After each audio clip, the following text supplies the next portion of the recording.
Hello guys, আসসালামু আলাইকুম। কেমন আছেন সবাই? আশা করি ভালো আছেন। আলহামদুলিল্লাহ আমি ভালো আছি। আজকে আমি ঘি, ডালটা, বাটার এগুলি ছাড়া তেল আর আটা দিয়ে একদম দোকানের মতো প্যাটিস তৈরি করে দেখাবো আপনাদের।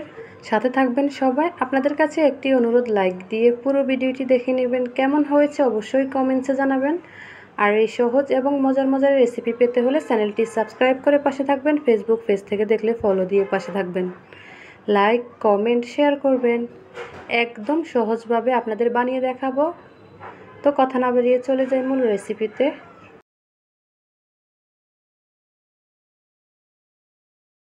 এখানে আমি একটি মিক্সিং বল নিয়েছি। বলে আমি প্রায় 1.5 কাপের মতো আটা দিয়ে দিয়েছি। অল্প পরিমাণে কালো জিরা দিয়ে দেব আর 2 টেবিল চামচ চিনি দিয়ে দেব। আপনারা স্বাদ মতো কমিয়ে বাড়িয়ে দিতে পারেন।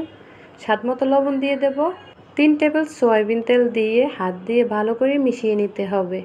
একটু সময় এবং ধৈর্য নিয়ে ভালো করে মিশাতে হবে সবগুলি উপকরণ। মিশাতে মিশাতে এক পর্যায়ে হাত দিয়ে মুঠ করলে যদি দলা পেকে যায় দেখেন, তাহলে হয়ে গিয়েছে। এখন আমি নর্মাল অল্প অল্প করে পানি দিয়ে সফট একটি ডো তৈরি করে নেব। একবারে পানি দিতে যাব না, অল্প অল্প পানি দিয়ে তৈরি করে নেব। তো আমার আগের ভিডিওতে যারা যারা লাইক, কমেন্ট, শেয়ার করেছেন তাদেরকে অসংখ্য অসংখ্য ধন্যবাদ। এভাবেই পাশে থাকবেন সব সময়। তো ডোটা তৈরি হয়ে যাওয়ার পর ঢাকনা দিয়ে ঢেকে 15 মিনিট অপেক্ষা করব।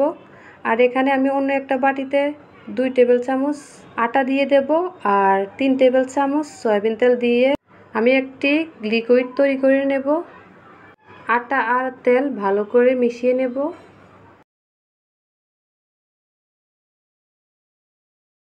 এই যে মিশানো হয়ে গিয়েছে, এখন আমি সাইডে রেখে দেব। তো 15 মিনিট পর ফিরে আসলাম। আবারও হাত দিয়ে ভালো করে মিশিয়ে নিতে হবে।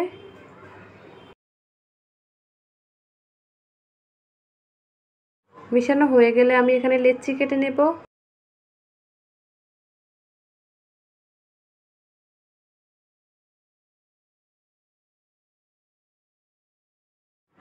এই যে আমি 5টা পেটিস তৈরি করব, সেই জন্য আমি 5টা লেচি কেটে নিয়েছি।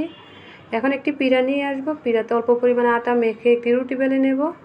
রুটিটি অবশ্যই পাতলা করে বেলতে হবে।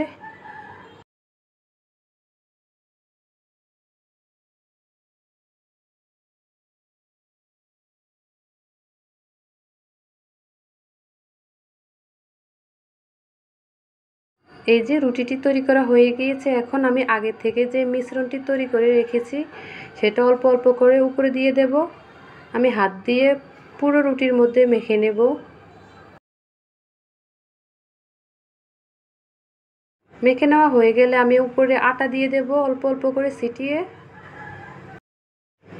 আটা দেওয়া হয়ে গেলে আমি সাইড থেকে একটি বাস করে নেব। কিভাবে করতেছি আপনারা দেখলেই বুঝতে পারবেন। এখন যে পাতলা মিশ্রণটি তৈরি করেছি, এখন আমি সেটা আবার এই সাইডেও দিয়ে দেব। আবার একই রকম করে আটা দিয়ে দেব। অপর সাইডেও আমি একই রকম করে পাতলা যে লিকুইড মিশ্রণটি আছে সেটা দিয়ে আটা দিয়ে দেব।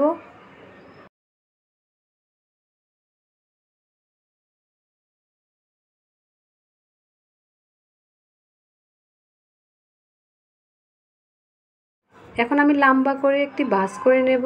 ভাঁজ করার পর এই যে যে শুকনো জায়গাটি আছে ওই জায়গায় আমি লিকুইড সেই মিশ্রণটি দিয়ে আটা দিয়ে দেব।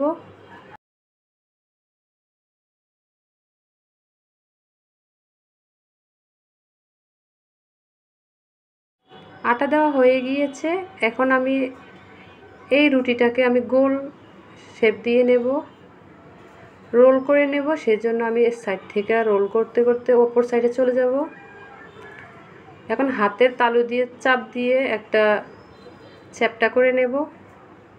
চ্যাপ্টা করা হয়ে গেলে অবশ্যই হালকা হাতে রুটিটা বেলে নিতে হবে। রুটিটা জাতা দিয়ে বেলা যাবে না, হালকা হাতে বেলে নিতে হবে। এই যে রুটিটা বেলা হয়ে গিয়েছে, এখন আমি ছুরি দিয়ে সাইড কেটে নেব। দেখছেন কি সুন্দর লেয়ার চলে আসছে। এখন এগুলি ভাজলে অনেক সুন্দর ফুলে আসবে, সবগুলি লেয়ার খুলে যাবে। এখন আমি এইরকম করে ভাঁজ দিয়ে দেব। আপনারা যদি নারকেলের পুর এবং জাল কোনো মাংস আপনারা দিতে চান বা সবজি মাছ বরাবর দিয়ে এরকম আটকিয়ে দেবেন। আমি কিছুই দিব না, এরকমই রাখবো, সেজন্য হাত দিয়ে আটকিয়ে দিয়েছি। একটা হয়ে গিয়েছে দেখছেন, এখন আরেকটা ওই রকম করে বানিয়ে নেব। একই রকম করে আমি সবগুলি বানিয়ে নেব। আপনাদের বোঝার সুবিধার্থে আমি আরেকটি বানিয়ে দেখাচ্ছি আপনাদের কাছে অনুরোধ থাকলো আমার এই ভিডিওটি বেশি বেশি শেয়ার করে দেবেন, তাহলে অন্যরাও এই ভিডিওটি দেখে বানিয়ে নিতে পারবে। একই রকম করে আমি এই রুটিটি বেলে নিয়েছি, এখন সাইড দিয়ে কেটে নেব, কেটে ওই রকম করে ভাঁজ দিয়ে নেব। এই যে সবগুলি ভাজা হয়ে গিয়েছে, এখন আমি কড়াইতে পর্যাপ্ত পরিমাণে সয়াবিন তেল দিয়ে দেব। তেলটি অবশ্যই কুসুম গরম থাকতে হবে আর চুলার আঁচটি একদম মিডিয়ামে রাখতে হবে।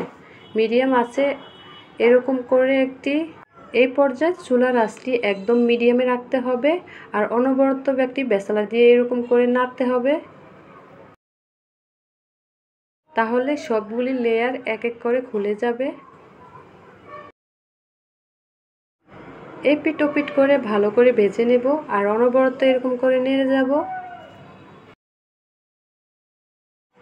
এই নাস্তাগুলি তৈরি করতে একটু সময় লাগে অনেক, একদম হালকা আছে ভেজে নিতে হয়। এই যে একটা হয়ে গিয়েছে, মাশাআল্লাহ অনেক সুন্দর হয়েছে।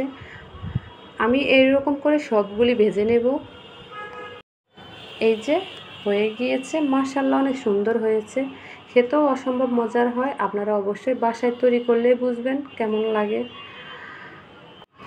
আর অবশ্যই আমার এই সহজ এবং মজার মজার রেসিপি পেতে হলে চ্যানেলটি সাবস্ক্রাইব করে পাশে থাকবেন। ফেসবুক পেজ থেকে দেখলে ফলো দিয়ে পাশে থাকবেন, লাইক কমেন্ট শেয়ার করবেন। আজকে এই পর্যন্তই, সবাই ভালো থাকবেন, সুস্থ থাকবেন, আমার জন্য বেশি বেশি দোয়া করবেন। আল্লাহ হাফেজ।